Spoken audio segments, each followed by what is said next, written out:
Usted está en sintonía de Noticias 13. Agenda. La Asociación de Bancos de Puerto Rico respaldó este martes un cambio en el sistema contributivo del país que reduzca las contribuciones sobre ingresos y que esté enfocado en el impuesto al consumo, pero levantó preocupación por varias de las propuestas contenidas en el proyecto que sometió el Ejecutivo a la Asamblea Legislativa. Yo creo que eso da al traste con el proceso económico. O sea, no podemos dejar de incentivar el ahorro, no podemos dejar de incentivar la ira, no podemos dejar de incentivar el capital, porque eso es lo que nos va a llevar a nosotros a producir mayores bienes de consumo y nos va a llevar a nosotros a producir mayor actividad económica. Pero si en ese proceso lesionamos esa inversión, no le permitimos al comerciante, a través de que le estamos poniendo quizás una carga mayor, que produzca, pues entonces la economía va a sufrir y ese ingreso que se proyecta no se va a producir. La solicitud es poner un grupo de técnicos de la Asociación de Bancos, de los bancos, que nos den una propuesta de dónde recortarían $1.000 millones del gobierno de Puerto Rico. Sí, yo estoy seguro que si lo buscamos lo encontramos. Es cuestión de que no se vaya a pensar que nosotros, que no tenemos el control de esos gastos, estaríamos siendo presuntuosos, pero la petición suya la acojo y vamos a poner a nuestros economistas a trabajar eso. Nosotros tenemos varias ideas, especialmente en el área de las corporaciones públicas. Acabe el proceso de considerar este proyecto de ley para crear un nuevo sistema contributivo, enseguida comienza el proceso presupuestario, que es donde entonces vamos a enfocarnos en lo que son los subsidios, que muchos no deben existir, del Fondo General hacia corporaciones públicas, que deberían ser autosuficientes. Y esa es una de las metas para lograr reducir el gasto público, ¿no? El arzobispo de San Juan, Monseñor Roberto González Nieves, criticó la propuesta del impuesto al valor añadido y la intención de gravar con este cargo a la educación privada. Además, rechazó el proyecto de la muerte digna, impulsado por el representante Ángel Matos, porque se pretende redefinir la naturaleza humana, al tiempo que exhortó a la feligresía a respetar a las personas, no importa cuál sea su identidad sexual. La escritora y periodista Elizabeth Piqué se encuentra de visita en Puerto Rico para presentar su charla Los valores humanos en las enseñanzas de Francisco y a su vez promover la biografía del Papa Francisco, Vida y Revolución, la cual fue autorizada precisamente por el Vaticano. Escuchemos y veamos el informe que nos presenta nuestra compañera.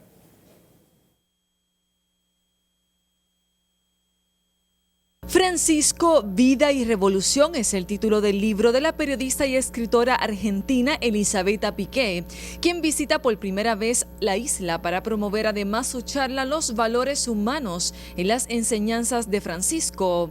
Según la escritora, su libro plasma el uso del poder del Papa para ayudar al mundo, siendo un ejemplo para la humanidad. El poder es servicio, lo que él está diciendo todo el tiempo, y es este mensaje que esta pequeña revolución de la que hablamos, de el poder es servicio, de que ahora es el Papa, tiene poder, pero está al servicio y lo demuestra, y utiliza también ese poder para ayudar al mundo, creo que estamos viendo, y por algo es que vemos que su mensaje también, y eso creo que es otra parte importante de las enseñanzas del Papa Francisco no son para los católicos, y esto es algo clave que viene diciendo, no está hablando para el recinto, el pequeño recinto católico, es más, su palabra en realidad creo que también esencial para entender, es un jesuita que está convencido que si está ahí es porque Dios quiso que él estuviera ahí, que está poniendo en acción, no es que no ha inventado nada nuevo, sino que vuelve a poner al centro el Evangelio. Por su parte, el presidente de la Universidad del Sagrado Corazón, Gilberto Marzuach, elogió el trabajo de la escritora y destacó la revolución positiva que ha hecho el Papa con la Iglesia. Es un evento que da vida a nuestra misión. La señora Elizabeth Piqué nos va a hablar de la vida y la misión de nuestro Santo Padre. El libro de su obra, el título de su obra es Vida y Revolución. El Papa Francisco ha encendido una pequeña revolución en la iglesia. Y lo ha hecho con su ejemplo. Y nos ha recordado que la obligación fundamental de todo seguidor de nuestro Señor Jesucristo es dar testimonio de vida. Por último, el arzobispo de San Juan, Roberto González Nieves, aseguró que la obra literaria ofrece una visión del Papa para la Iglesia.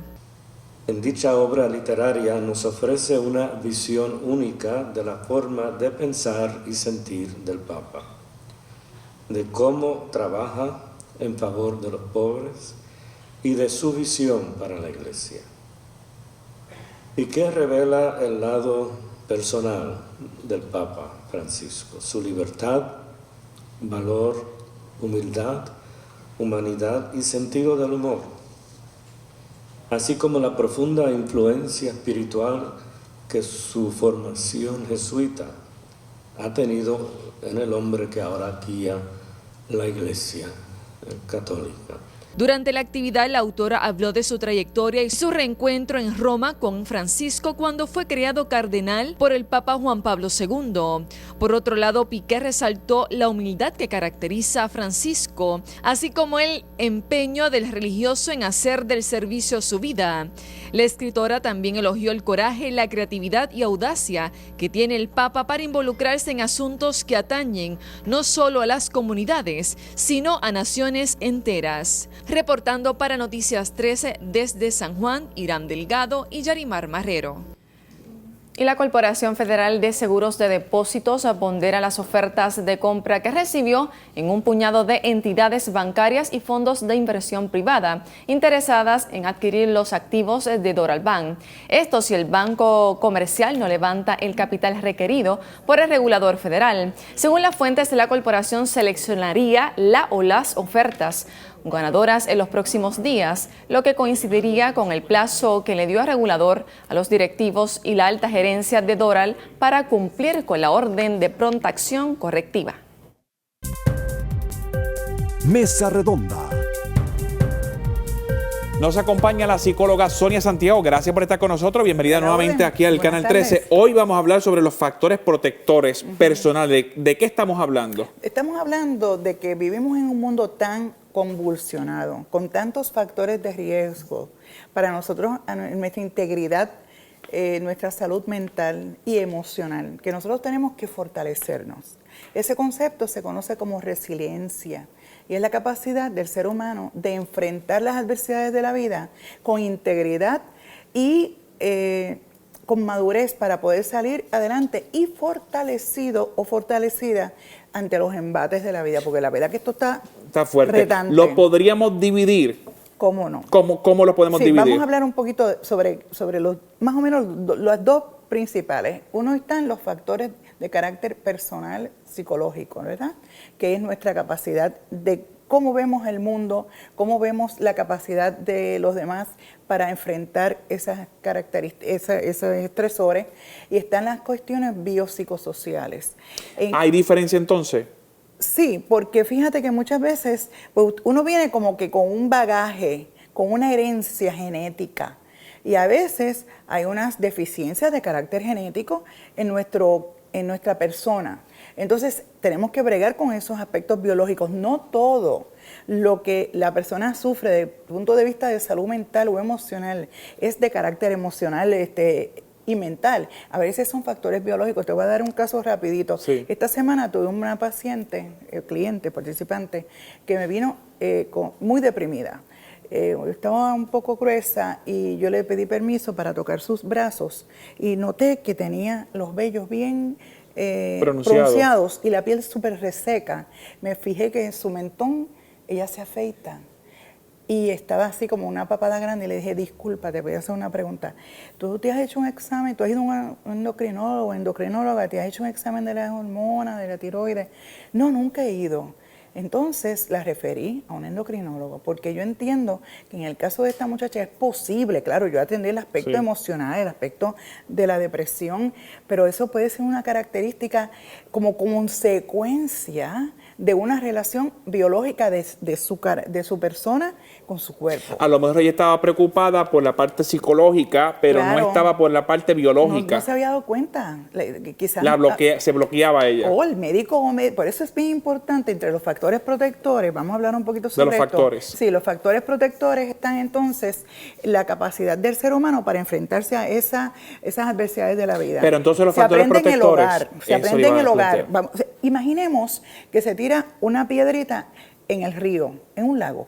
Entonces hay unos círculos que se van expandiendo y son menos fuertes en la medida que se expanden. El central para uno desarrollarse es la familia.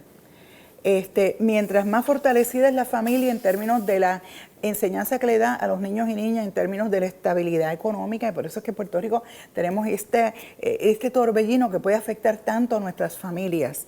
Está el aspecto de la educación en el hogar, está el aspecto de cómo el niño o niña aprende que sus padres o tutores, porque puede ser que la abuelita, el que esté a cargo de los niños, brega y resuelve los problemas de la vida diaria. Entonces, el núcleo familiar es sumamente importante. Este factor familiar es ese es la base. Es la base para que ese niño o esa niña salga fortalecido. Pero interesantemente, hay unas personas fascinantes del mundo de la psicología que son bien resilientes, no necesariamente porque sus tutores le hayan dado la capacidad, el ejemplo, sino que entonces a veces son los maestros de la escuela, algún deporte, el coach que les enseña en balompié, el chofer de una guagua que le va dialogando al niño, le va enseñando ciertas cosas, el sacerdote, el ministro. O sea, tenemos que fortalecer, que hayan unos círculos que vayan protegiendo a ese niño en su crecimiento, esa niña. Y por eso entonces que la sociedad es bien importante que desarrolle también proyectos culturales de apoyo, de música, de arte, proyectos de deportes, que entonces esa persona, incluso ya como adulto, sepa que cuando tenga una crisis puede ir a un centro de salud mental de la comunidad. ¿Dónde están? Ya no los veo. Estamos hablando entonces que no solo la familia, sino sociocultural, también son parte en identificar estos problemas y ayudar a esta persona que lo necesita. Tenemos que protegernos, tenemos que desarrollar factores protectores ante las problemáticas de la vida. Pero un aspecto rapidito que quiero decir. Se nos acaba el tiempo. Sí, es que es bien importante exponer a nuestros niños y niñas a que tengan problemas. No los sobreprotejan, no resuelva. Para que creen sus herramientas. Estamos creando unos bambalones que se creen que lo pueden todo, que el televisor aquí tengo en el uno, cuarto. Aquí tengo uno. Pues yo no me meto en eso aquí, ¿no? Doctora, ¿cómo se pueden comunicar con usted para mayor información? 787-619-5175, siempre a las órdenes. Y por supuesto, el correo electrónico. DRA@gmail.com. Amigos, cuando regresemos a Noticias 13, la información del mundo económico y también las notas internacionales. Así que no se retire, regresamos en un instante por el Canal 13. Ya regresamos. Usted puede comunicarse con Noticias 13 las 24 horas, noticias@canal13pr.tv o con nuestro director de noticias a jcordero@canal13pr.tv.